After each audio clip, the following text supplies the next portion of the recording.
Hello, welcome to my channel Bindu Biology Academy. Earlier we have discussed about kingdom Monera, kingdom Protista, and today we will discuss about kingdom Fungi. Where according to Whitaker, there are organisms are divided into 5 kingdom: kingdom Monera, kingdom Protista, kingdom Fungi, kingdom Plantae, and kingdom Animalia. आज हम third portion करने जा रहे हैं kingdom fungi. What we will study today, इसकी habitat के बारे में हम पढ़ेंगे आज. सेल स्ट्रक्चर कैसा है, इसकी सेल की कॉम्पोजिशन क्या है, ये पढ़ेंगे हम. न्यूट्रिशन, किस टाइप के न्यूट्रिशन है. As the name suggest, kingdom fungi जो है इसमें क्लोरोप्लास्ट प्रेजेंट नहीं होता है एंड ये सैप्रोफिटिक होते हैं. फंजाई आप पढ़ते आ रहे हो, मशरूम आप पढ़ते ही आ रहे हो, तो ये सैप्रोफिटिक मोड ऑफ न्यूट्रिशन होता है इसमें. रिप्रोडक्शन इसमें दोनों टाइप है, एसेक्सुअल एंड सेक्सुअल रिप्रोडक्शन. फिर क्लासिफिकेशन के बारे में पढ़ेंगे. What is the classification of fungi. And जो क्लासीफाई करते हैं फंजाई को, तो इसको 4 क्लासेस में डिवाइड किया है. तो फाइकोमाइसीट्स, एस्कोमाइसीट्स, बेसिडियोमाइसीट्स एंड ड्यूटेरियोमाइसीट्स, इसके बारे में आज हम डिस्कस करेंगे. तो चलिए हम पहले फंजाई के जनरल कैरेक्टर के बारे में डिस्कस कर लेते हैं. फंजाई जो है मोस्टली जो है क्लोरोफिलस होता है. डेट मीन्स इसमें क्लोरोफिल प्रेजेंट नहीं होता है. The study of fungi is known as mycology. Study of fungi is known as mycology. Mycology जो है ये 2 वर्ड से बना है. माइको ये ग्रीक वर्ड है. माइको मीन्स ये mushroom and logy means to study. To study mushroom like organisms is known as mycology. The branch of science that deals with the study of fungi like characters are known as mycology. तो ये mycology branch में आते हैं. चलिए fungi के general characters के बारे में डिस्कस कर लेते हैं. फंजाई है generally multicellular but some are unicellular. Some के एक ही है, ईस्ट जो है वो यूनिसेलुलर है और सब बाकी सब मल्टी सेलुलर होते हैं. बॉडी जो होती है इसकी ट्रू रूट, स्टेम और लीव्स नहीं होती है. बॉडी इसकी थैलस लाइक स्ट्रक्चर होती है. No true stem, not differentiated into true stem, leaves और root. So it lack the chlorophyll, इसीलिए तो वो ग्रीन कलर का नहीं होता क्योंकि इसमें क्लोरोफिल नहीं होता है एंड ये फोटोसिंथेसिस भी नहीं करता है. एंड सेल वॉल जो होता है वो it is made up of chitin. Chitin is cell wall होता है. तो ये तो थे जनरल कैरेक्टर्स ऑफ फंजाई. अब डिस्कस कर लेते हैं हैबिटेट. हैबिटेट से भी रिलेटेड बहुत सारे क्वेश्चन आते हैं, तो बड़े ध्यान से सुनना. तो सबसे पहले बात कर लेते हैं हम इसके हैबिटेट के बारे में. तो इट इज़ प्रेजेंट एवरीवेयर, सब जगह प्रेजेंट है. इवन आपके स्किन से रिलेटेड जितने भी डिजीज़ होते हैं वो फंगस के थ्रू ही होते हैं. आपका ब्रेड मोल्ड, आपने देखा होगा ब्रेड मोल्ड पे भी प्रेजेंट है. कभी कभार जो है क्लोथ्स पे चीनी गिर जाते हैं तो थोड़े दिन के बाद में ब्लैक स्पॉट आ जाते हैं, तो वो भी फंजाई ही हैं. और यानी कि ये कॉस्मोपॉलिटन इन नेचर है. ये it is present everywhere in air, water, soil, plants, animals. ठीक है, सब जगह प्रेजेंट है ये. तो ये कॉस्मोपॉलिटन नेचर है. एंड इसको कौन सी कंडीशन रिक्वायर्ड होती है जर्मिनेशन के लिए, यानी कि ज़्यादा ग्रो किस टाइम पे करते हैं. ये मौसम जो जून और जुलाई का मौसम है जिसमें कि वार्म एंड ह्यूमिड कंडीशन होता है, उस समय में ये बहुत मल्टीप्लाई करते हैं. तो इनको ये ध्यान रखना, वार्म एंड ह्यूमिड कंडीशन चाहिए होता है फॉर जर्मिनेशन. तो अब ये देख लेते हैं हैबिटेट कहाँ कहाँ प्रेजेंट है. ह्यूमस सॉइल में प्रेजेंट होता है, यानी कि ह्यूमस युक्त सॉइल जो अपर लेयर होती है, अर्थ की जो अपर लेयर होती है उसमें बहुत सारा जो डेड डीके मटेरियल होता है उस पर ग्रो करता है. एग्जांपल है मशरूम. मशरूम जो है डेड एंड डीके मटेरियल पे ग्रो करता है. सेकेंड देख लेते हैं parasites on flooring plants and animals. बहुत सारे डिजीजेज जो होती है प्लांट्स की और एनिमल्स की because of this fungi, because they are parasite in flowering plants and animals. Example ले लेते हैं wheat rust. It is caused by Puccinia. Puccinia ये एक टाइप का फंजाई है जो कि वीट रस्ट क्रिएट करता है, एंड बहुत सारे एग्जाम्पल है, हम आगे डिस्कस करेंगे। चलिए अब देख लेते हैं। नेक्स्ट है डंग, यानी कि जो डंग में प्रेजेंट होता है उसको बोलते हैं कॉप्रोफिलस। बहुत इंपॉर्टेंट है, डंग में जो फंजाई प्रेजेंट होता है उसको कॉप्रोफिलस नाम दिया गया है। तो ये बहुत सारे क्वेश्चन इससे रिलेटेड आता है, तो इसको इम्पॉर्टेंट मार्क कर लो। नेक्स्ट है बार्क में, बार्क में जो फंजाई प्रेजेंट होता है उसको बोलते हैं कॉर्टिकोलस, कॉर्टिकोलस। डंग में कॉप्रो, बार्क में कॉर्टिकोलस, ठीक है। नेक्स्ट अगर ये हेयर में भी प्रेजेंट होते हैं, हेयर से रिलेटेड जितने भी डिजीज होते हैं ना, तो ये बिकॉज ऑफ दिस फंजाई, तो हेयर पे जो प्रेजेंट होता है उसको बोलेंगे केराटिनोफिलस, क्योंकि हेयर जो है केराटिन का बना होता है, इसी से नाम दिया गया केराटिनोफिलस। अब अगर ये वुड में प्रेजेंट होता है तो इसको बोलेंगे जाइलोफिलस, जाइलोफिलस। तो याद रहेगा, डंग में कॉप्रोफिलस, बार्क में कॉर्टिकोलस, हेयर में केराटिनोफिलस, वुड में प्रेजेंट होता है तो जाइलोफिलस। अगर ये एक्वेटिक भी है एंड ये सिम्बायोटिक एसोसिएशन भी करता है, सिम्बायोटिक एसोसिएशन करता है एल्गी के साथ में, यानी कि फंजाई प्लस एल्गी, इन दोनों के जो कॉम्पोजिशन होते हैं ये दोनों एक साथ रहते हैं।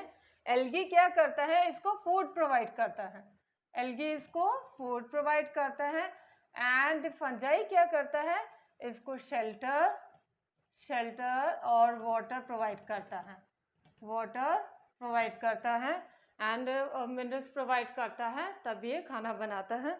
तो ये एक म्यूचुअल एसोसिएशन में रहते हैं, इसको बोलते हैं सिम्बायोटिक एसोसिएशन। तो इसको, इन दोनों को क्या बोलेंगे हम, लाइकेन नाम दिए गया। If the fungi lives with algae, this both will together will known as lichen. Next, अगर ये फंजाई जो है रूट्स ऑफ हायर प्लांट्स जो भी है, जिम्नोस्पर्म है, उसके रूट्स में ये प्रेजेंट होते हैं, जो कि हेल्प करते हैं उनको वाटर एब्जॉर्प्शन में, मिनरल एब्जॉर्प्शन में हेल्प करते हैं। तो इसीलिए ये क्या बोलते हैं, इसको नाम दिया गया माइकोराइजा, माइकोराइजा। इसके बारे में हम आगे भी डिस्कस करेंगे।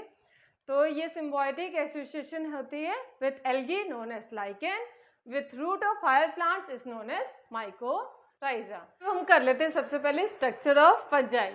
फंजाई की स्ट्रक्चर की बात करें तो इसकी थैलस लाइक स्ट्रक्चर होती है, इसमें कोई भी ट्रू रूट, स्टेम और लीव्स नहीं होता है। तो ये फिलामेंटस यानी कि सिलेंडर शेप की ऐसे फिलामेंटस थ्रेड लाइक स्ट्रक्चर होते हैं, जिसको बोलते हैं हम हाइफे। ये जो थ्रेड लाइक स्ट्रक्चर है इनको क्या बोलेंगे हम, हाइफे, ठीक है। एंड ये नेटवर्क ऑफ हाइफे, अगर इसका नेटवर्क बन रहा है एक पूरा एकदम, इसका पूरा नेटवर्क बन रहा है, तो इसको बोलेंगे माइसीलियम, ठीक है। हाइफी एक सिंगल है, ऐसे सिंगल है तो ये हाइफे कहलाएगा, लेकिन ये पूरा नेटवर्क बना रहा है तो माइसीलियम कहलाएगा। Network of hyphae is known as mycelium. अब देख लेते हैं हाइफे कितने टाइप की होते हैं। हाइफे दो टाइप की होती है, एक तो होती है जिसमें कि जो क्या बोलते हैं सेप्टम नहीं होते, इसमें कोई डिवीज़न नहीं है, न्यूक्लियस जो है, न्यूक्लियस खूब सारे न्यूक्लियस होते हैं लेकिन इसमें डिवीज़न नहीं है। दूसरा वाली जो है उसमें सेल डिवीज़न होती है और वो उसको बोलते हैं सेप्टम। इसको क्या बोलते हैं, सेप्टम, जो कि डिवाइड करता है। एक सेप्टम, ये जैसे ये इसको एक सेल बना दिया, इस सेल में एक न्यूक्लियस रहेगा, ये जो सेल है सेप्टम से डिवाइडेड है, लेकिन इसमें सेप्टम नहीं है, तो इसको बोलेंगे एसेप्टेट सिनोसिटिक हाइफे। इसका नाम है एसेप्टेट सिनोसिटिक हाइफे। जिसमें सेप्टम नहीं है उसको बोलेंगे एसेप्टेट सिनोसिटिक हाइफे। जिसमें सेप्टम प्रेजेंट है इसको बोलते हैं सेप्टेट हाइफे, क्योंकि सेप्टम प्रेजेंट है, सेप्टेट हाइफे। ये जो सेप्टम जो होता है ये पूरी तरह बंद नहीं होता, थोड़ा सा बीच में एक छोटा सा पोर आता है। आप हम आगे पढ़ेंगे इसके बारे में। इसको बोलेंगे डोलीपोर। चलिए इसके सेल स्ट्रक्चर देख लेते हैं। सेल स्ट्रक्चर में इसमें सेल वॉल होता है, जो सेल वॉल काइटिन और पॉलीसेकेराइड्स का बना होता है, पॉलीसेकेराइड्स का बना हुआ रहता है, ठीक है। जो, और ये जो इसमें ट्रू सेल्यूलोज नहीं होता है, सिर्फ एक मेंबर है फाइकोमाइसिटीज का, एक मेंबर है फाइटोथोरा, वही उसी में सिर्फ सेल्यूलोज प्रेजेंट होता है और बाकी सब में काइटिन और पॉलीसेकेराइड्स का सेल वॉल बना रहता है। और सब कुछ nucleus, mitochondria, ribosome etcetera all are present in this cell. And एक चीज़ और, इसमें जो रिजर्व फूड मटेरियल होता है वो ग्लाइकोजन होता है। जैसे कि एनिमल के बॉडी में जो रिजर्व फूड मटेरियल जो होता है वो ग्लाइकोजन होता है, इसमें भी ग्लाइकोजन रिजर्व फूड मटेरियल होता है। तो ये तो थी बात स्ट्रक्चर ऑफ फंजाई। अब देख लेते हैं न्यूट्रिशन इन फंजाई। चलिए बात कर लेते हैं न्यूट्रिशन इन फंजाई। फंजाई में 3 टाइप की न्यूट्रिशन होती है, सैप्रोफिटिक, पैरासिटिक एंड सिम्बायोटिक। ये हेटेरोट्रॉपिक मोड ऑफ न्यूट्रिशन इसमें शो करता है। क्यों? क्योंकि इसमें क्लोरोफिल प्रेजेंट नहीं होता है, इसके कारण फोटोसिंथेसिस नहीं हो सकता, तो इसमें क्लोरोफिल एब्सेंट होता है। तो सैप्रोफिटिक न्यूट्रिशन की सबसे पहले हम बात कर लेते हैं। सैप्रोफिटिक न्यूट्रिशन में क्या होता है, ये हाइफे जो है, हाइफे और माइसीलियम, ये ग्रो करते हैं on dead and decay material. Dead and decay material पे ग्रो करते हैं और क्या करेंगे, एक्स्ट्रा सेलुलर एंजाइम रिलीज करते हैं। एक्स्ट्रा सेलुलर एंजाइम यानी बाहर की ओर एंजाइम रिलीज करते हैं। हमारी बॉडी में हम इंट्रा सेलुलर एंजाइम रिलीज करते हैं, ये बाहर की ओर रिलीज करते हैं। इस पर रिलीज किया, जैसे एंजाइम रिलीज किया तो ये जो है इसको क्या किया, इसने कॉम्प्लेक्स, जो कॉम्प्लेक्स डेड मटेरियल था, कॉम्प्लेक्स ऑर्गेनिक मटेरियल को सिंपल ऑर्गेनिक मटेरियल में कन्वर्ट कर दिया, जो कि फॉर्म हो गया, लिक्विड के फॉर्म में हो गया। एंड इस लिक्विड के फॉर्म को उसने एब्जॉर्ब कर लिया, तो इस तरीके से ये सैप्रोफिटिक मोड ऑफ न्यूट्रिशन होता है। ये एब्जॉर्प्टिव मोड ऑफ न्यूट्रिशन भी है, यानी कि एब्जॉर्ब कर रहे हैं, खाना को एब्जॉर्ब कर रहे हैं लिक्विड के फॉर्म में।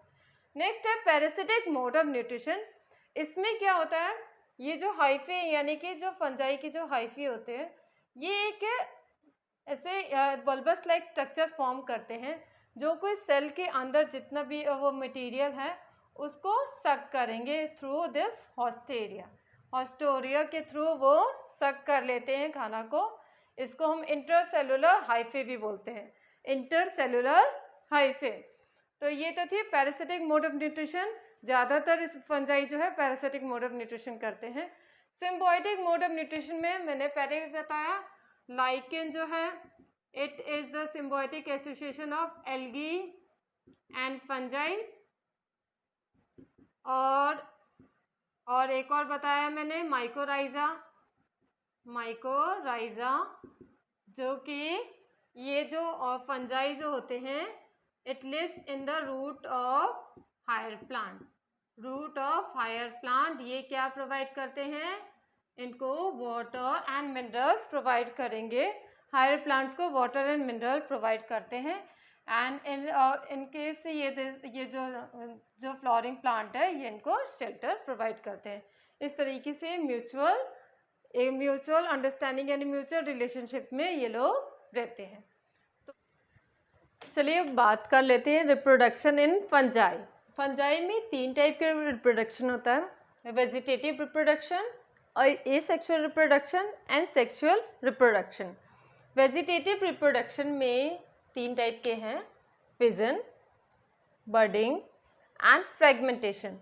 फिजन और बर्डिंग सिर्फ यूनिसेलुलर एल्गी में ही होता है, ईस्ट में ही होता है सिर्फ। ये ध्यान रखना है कि लोअर फंजाई में ही फिजन और बर्डिंग होगी, हायर फंजाई में फ्रेगमेंटेशन होता है। फ्रेगमेंटेशन में क्या होता है, एक माइसीलियम जो है ब्रेक हो जाता है and each break will develop into new mycelium, new hyphae ये ग्रो कर जाएगा, each will grow into a new fungi. तो ये तो था फ्रेगमेंटेशन। फिजन जो है, फिजन में क्या होता है, एक सिंगल सेल जो है that is divide by mitosis into 2 daughter cell, इसको बोलेंगे फिजन। और बर्डिंग जो होती है, बर्डिंग में क्या होती है, one bud like outgrowth come out of the each cell. This buds get detached from the parent body and develop into a new yeast cell. तो ये तो थी, ये दोनों सिर्फ ईस्ट में होता है, यूनिसेलुलर एल्गी में ही होता है, और ये सब जो फ्रेगमेंटेशन है वो हायर फंजाई में होता है। अब हम बात कर लेते हैं जो सेक्सुअल एंड एसेक्सुअल रिप्रोडक्शन है, उसमें दोनों में स्पोर प्रोडक्शन होता है। सेक्सुअल में भी स्पोर प्रोडक्शन होता है, एसेक्सुअल में भी स्पोर प्रोडक्शन होता है। तो वो कैसे होते हैं उसके बारे में हम डिस्कस कर लेते हैं। सबसे पहले हमने माइसीलियम लिया। माइसीलियम में माइटोसिस होगा तब स्पोर प्रोडक्शन हो रहा है, डेट मीन्स एसेक्सुअल रिप्रोडक्शन हो रहा है। क्यों? क्योंकि माइसीलियम जो है हैप्लॉइड है, एन है, तो ये हैप्लॉइड है, तो इसको स्पोर्स भी इसको हैप्लॉइड ही बनाना है, तो वो माइटोसिस के थ्रू डिवीजन करेगा। तो ये स्पोर्स भी एन यानी कि हैप्लॉइड होंगे एंड जर्मिनेट करके ये हैप्लॉइड माइसीलियम बना देंगे। ये एसेक्सुअल रिप्रोडक्शन में बहुत इंपॉर्टेंट है कि एसेक्सुअल रिप्रोडक्शन माइटोसिस के थ्रू होता है, ये मियोसिस के थ्रू होता है, तो माइटोसिस के थ्रू होता है। अगर हम देख लेते हैं सेक्सुअल रिप्रोडक्शन में क्या होता है, माइसीलियम जो है 2 गैमेट फॉर्मेशन करता है। ये दोनों गैमेट जो है फ्यूज होके बनाते हैं जाइगोट। ये 2n यानी कि डिप्लॉइड बन गया एंड ये डिप्लॉइड है, तो अब इसको हैप्लॉइड करना पड़ेगा क्योंकि माइसीलियम हमें हैप्लॉइड बनाना है। तो मियोसिस के थ्रू डिवीजन होगी, तो स्पोर्स जो बनेंगे वो हैप्लॉइड होंगे, वो जर्मिनेट करके फिर माइसीलियम बना देते हैं। तो ये ध्यान रखना है, सेक्सुअल रिप्रोडक्शन में, फंजाई में जो सेक्सुअल रिप्रोडक्शन होता है इसमें मियोसिस होता है। एसेक्सुअल रिप्रोडक्शन से जो स्पोर फॉर्मेशन होती है उसमें माइटोसिस यूज होता है। तो अब हम बात कर लेते हैं different type of asexual spores. चलिए अब डिस्कस कर लेते हैं types of asexual spores. Asexual spores बहुत सारे टाइप के होते हैं एंड आपको मैंने पहले भी बता दिया कि एसेक्सुअल स्पोर्स माइटोसिस के थ्रू प्रोड्यूस होते हैं। तो सबसे पहले हम कर लेते हैं स्पोरेंजियो स्पोर्स। स्पोरेंजियो स्पोर्स होता है, ये spores are produce inside a sac like structure called the sporangia. Sporangia एक सैक लाइक स्ट्रक्चर है, इसके अंदर प्रोड्यूस होता है। स्पोरेंजियम के अंदर प्रोड्यूस होता है, ठीक है।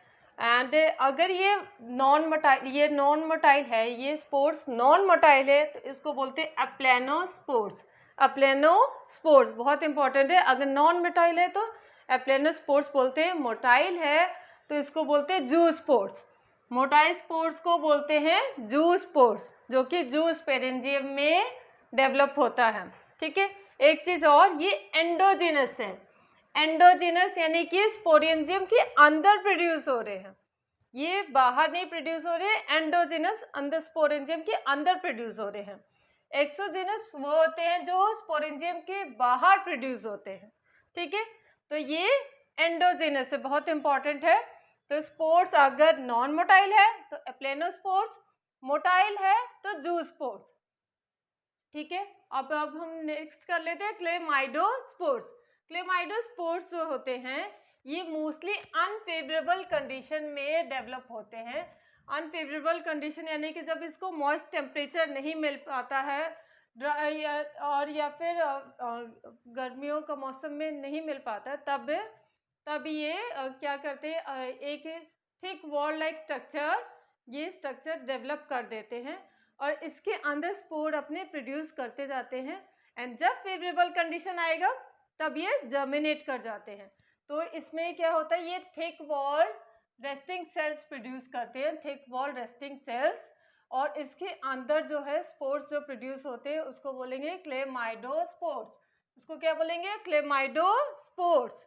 एंड ये रिजर्व फूड मटेरियल भी स्टोर करते हैं ताकि जो उनकी न्यूट्रिशन है वो रिजर्व फूड मटेरियल के थ्रू पूरी हो जाए। रिजर्व फूड मटेरियल क्या स्टोर करेंगे, ग्लाइकोजन जो कि इनको एनर्जी प्रोवाइड करते रहेगा। तो ये क्लेमाइडोस्पोर्स है, ये रेस्टिंग सेल्स में प्रोड्यूस होते हैं ड्यूरिंग अनफेवरेबल कंडीशन। अब बात कर लेते हैं कोनिडिया। कोनिडिया जो होता है ये एक्सोजिनस है। एक्सोजिनस यानी कि जो स्पोरेंजियम है उसके बाहर प्रोड्यूस होता है। इसमें क्या होते हैं, ये कोनिडियोफोर्स है। ये जो स्पोरेंजियम है इसको बोलेंगे हम कोनिडियोफोर्स। कोनिडिया फोर्स के ऊपर में स्पोर्स प्रोड्यूस होते हैं, इसके टिप पे स्पोर्स प्रोड्यूस होता है, इसको बोलते हैं कोनिडिया। एग्जाम्पल इसका है पेनिसिलम, ठीक है, पेनिसिलम, एस्परजिलस। इसमें जो है एक्सोजेनस स्पोर्स प्रोड्यूस होते हैं, यानी कि इसके हाइफे के टिप पे प्रोड्यूस होते हैं। तो ये तो थी बात ए सेक्सुअल स्पोर्स की। अब हम बात कर लेते हैं सेक्सुअल स्पोर्स। चलिए अब बात कर लेते हैं टाइप ऑफ सेक्सुअल स्पोर्स। इससे पहले हमने ए सेक्सुअल स्पोर्स किया था। सेक्सुअल स्पोर्स में आ जाते हैं oospores, एस्कोस्पोर्स, बेसिडियोस्पोर्स और एक और चौथा टाइप होता है जाइगोस्पोर्स। oospores में क्या होता है, एक फीमेल जो होती है, फीमेल बड़ी सी फीमेल होती है हाइफे, और एक मेल हाइफे होते हैं। ये दोनों फ्यूज़ करते हैं, इसके जो न्यूक्लियाई है ये फ्यूज़ होती है एंड फिर स्पोर फॉर्मेशन होता है, तो उसको बोलेंगे oospores। जिसमें एक मेल और एक फीमेल जो गैमेट्स हैं ये फ्यूज़ करके स्पोर्स बनाते हैं, ठीक है। एस्कोस्पोर्स जो होते हैं, एस्कोस्पोर्स में स्पोर्स जो होते हैं प्रोड्यूस होते हैं in ascus like structure, sac like structure, ऐसा स्ट्रक्चर होता है। इसमें ये स्पोर्स प्रोड्यूस होंगे in ascus like structure, sac like structure में प्रोड्यूस होते हैं। ये एस्कोमाइसिटिस क्लास में आ जाता है ये एस्कस, ठीक है। बेसिडियोस्पोर्स जो होता है, spores produce in basidium.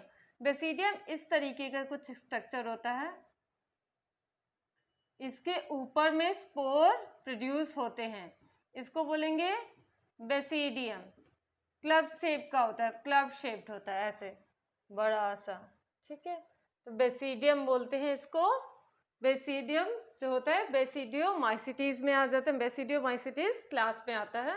And zygospores क्या होता है, जाइगोस्पोर्स में दो जो है सिमिलर माइसीलियम होते हैं, ये फ्यूज होके दो न्यूक्लियाई फ्यूज होके जाइगोट लाइक स्ट्रक्चर बनाते हैं, इसको बोलते हैं जाइगोस्पोर्स। ये तो थी different type of spores. oospores, ascospores produce in ascus, basidiospores produce in basidium, and zygospores the same positive and negative hypha combined to form zygospores. अब हम देख लेते हैं स्टेजेस इन सेक्सुअल रिप्रोडक्शन। बहुत इंपॉर्टेंट है, सेक्सुअल साइकिल लिखा हुआ है एनसीईआरटी बुक में, कौन कौन से स्टेजेस होती है सेक्सुअल रिप्रोडक्शन में। चलिए हम पहले बात कर लेते हैं। दो टाइप की हाइफे होते हैं, positive hyphae and negative hyphae. Positive hyphae जो होती है और नेगेटिव हाइफे, ये सबसे पहले प्लाज्मोगेमी करते हैं। प्लाज्मोगेमी यानी कि इनकी फ्यूजन होती है, तो इसकी प्रोटोप्लाज्म की फ्यूजन होती है। इसकी जो प्रोटोप्लाज्म है और इसकी प्रोटोप्लाज्म है, इन दोनों की पहले फ्यूजन होती है। फ्यूजन ऑफ प्रोटोप्लाज्म को हम बोलेंगे प्लाज्मोगेमी। फ्यूजन ऑफ प्रोटोप्लाज्म यानी कि साइटोप्लाज्म पहले इसके ये ट्रांसफर हुआ इन दोनों के बीच में, उसके बाद में फिर क्या हो जाता है, प्लाज्मोगेमी के बाद में डाइकैरियन एक वो dikaryon, it result in dikaryon. इसमें क्या होता है, दो न्यूक्लियाइज होती है, ये जो ये रेड वाली और ब्लू वाली आपको दिख रही है, ये दोनों जो न्यूक्लियाई है ये एक साथ ही रहते हैं। डाइकैरियन स्टेज इसको बोलते हैं। प्लाज्मोगेमी के बाद में डाइकैरियन स्टेज आता है, ठीक है। उसके बाद में आता है कैरियोगेमी। कैरियोगेमी यानी कि ये जो न्यूक्लियस जो थे ये फ्यूज होते हैं, न्यूक्लियस फ्यूज हो जाते हैं, इसको बोलेंगे कैरियोगेमी। कैरियो मतलब न्यूक्लियस, गेमी मतलब फ्यूजन। तो न्यूक्लियस फ्यूज होके जाइगोट बनाते हैं, जाइगोट बना दिए, इसको बोलेंगे सिनकैरियन। दैट मीन्स एक न्यूक्लियस बना दिए, दोनों को मिला के इसको बोलेंगे सिनकैरियन। दोनों फ्यूज हो गए, सिन मतलब फ्यूज, कैरियन यानी न्यूक्लियस, फ्यूज न्यूक्लियस को बोलेंगे हम सिनकैरियन। और ये डिप्लॉइड बन गए क्योंकि ये हैप्लॉइड थे, हैप्लॉइड कंबाइन होके डिप्लॉइड बना दिया। फिर इस सिन कैरियन के बाद में यानी कि जाइगोट जब बना कैरियोगेमी के बाद में मियोसिस होता है। मियोसिस होता है तो ये डिप्लॉयड है, तो मियोसिस के बाद में हैप्लॉइड स्पोर्स डेवलप होगी। हैप्लॉइड स्पोर्स जो डेवलप होगी वो जर्मिनेट करके फिर से माइसीलियम बना देते हैं। तो ये सेक्सुअल साइकिल ऐसे ही चलते रहता है। तो सबसे फर्स्ट स्टेज जो आता है plasmogamy, it result in dikaryon. After that it's comes the karyogamy, it result in सिनकैरियन। And सिनकैरियन यानी कि कैरियोगेमी के बाद में होता है मियोसिस। मियोसिस में हैप्लॉइड स्पोर्स डेवलप होते हैं जो डोमिनेट करके फिर से माइसीलियम बनाते हैं। तो हम देख लेते हैं प्लाज्मोगेमी क्या होता है। Fusion of protoplasm between positive and negative hyphae is known as plasmogamy. That means protoplasm की फ्यूजन हो रही है। इसमें दो न्यूक्लियाई जो होते हैं एक साथ आ जाते हैं, इसको बोलते हैं डाइकैरियन। दो न्यूक्लियस एक साथ आ रहे हैं, डाइकैरियन। और कैरियोगेमी मतलब fusion of two nuclei, it result in सिनकैरियन। दो न्यूक्लियाई के फ्यूजन से सिनकैरियन बनता है। फिर होता है मियोसिस, जिसमें कि diploid nucleus divide by meiosis to form haploid spores. Haploid spores develop करते हैं। इसमें जो है कुछ फंजाई में plasmogamy is immediately followed by karyogamy and meiosis. ये मोस्टली जो होता है ये जाइगोमाइसिटीज में होता है, जाइगोमाइसिटीज में होता है। तो इसमें जनरली जो है प्लाज्मोगेमी के बाद तुरंत बाद कैरियोगेमी और मियोसिस हो जाता है। लेकिन कुछ जो हायर जो फंजाई है उसमें ये जो डाइकैरियन स्टेज है बहुत देर तक डेवलप रहता है। कौन किस में डेवलप होता है, ज़्यादा दिन तक रहता है जो हायर फंजाई है, जैसे कि एस्कोमाइसिटीज है, एस्कोमाइसिटीज एंड बेसिडियोमाइसिटीज है। इसमें क्या होता है, this plasmogamy is not immediately followed by karyogamy and meiosis। थोड़े दिन के बाद में ये इसकी फ्यूजन होगी। ज़्यादातर स्टेज में ये जो ज़्यादा दिन तक स्टेज ये रहता है, डाइकैरियन स्टेज ज़्यादा दिन तक रहता है। किसमें, एस्कोमाइसिटीज एंड बेसिडियोमाइसिटीज में ये स्टेज बहुत दिनों तक रहता है। बाद में इसके बाद फ्यूजन होती है, फ्यूजन होने के बाद में हैप्लॉइड स्पोर्स बनेगा, फिर जर्मिनेशन होता है।